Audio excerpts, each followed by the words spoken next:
I found over 20,000 negatives in my parents' attic. And today, I'm going to scan not one, but two 100-year-old negatives, which haven't been seen for decades.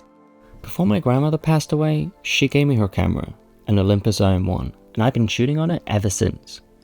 But lately I've been wondering, where are all her photos?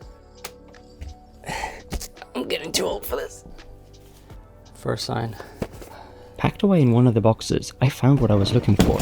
All my grandmother's negatives. Her whole life on film. There's rolls of film in all of these. Wow. Still has film in it. Oh, I hope that's still okay. Now, you might think that it ends here, but it doesn't. It gets better. So it turns out that my grandmother wasn't the only hobby photographer in the family. My great-grandfather was also a hobby photographer. He took hundreds of photos on his trips to America in the 1970s and 80s. More boxes kept showing up around the house. My dad's uncle left him all his negatives from the 1940s, 50s, and 60s. Even my parents took a lot of photos in the 70s, 80s, and 90s. So let's kick things off with two negatives from the late 1920s. So stick around until the end to see the final results. And if you want to see what else we uncover, hit that subscribe button and follow along. The first negative I'm going to scan isn't 35mm film.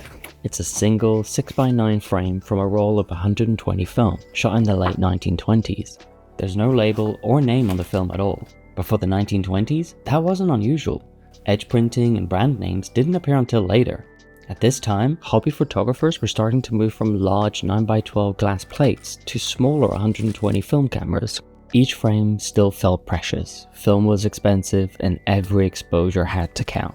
Because the negative is so much larger than 35mm, it should hold an incredible amount of detail. And what's wild is that this image hasn't been seen for almost 100 years. So let's scan it and bring this moment back to life.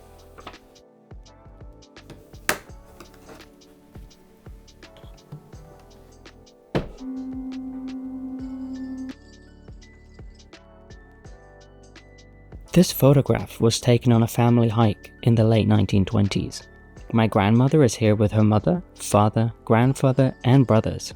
In her memoirs, she wrote, "We started early on a Sunday in August. After releasing the cattle into the fields, Mother had packed a beautiful picnic, and we brewed coffee over an open fire.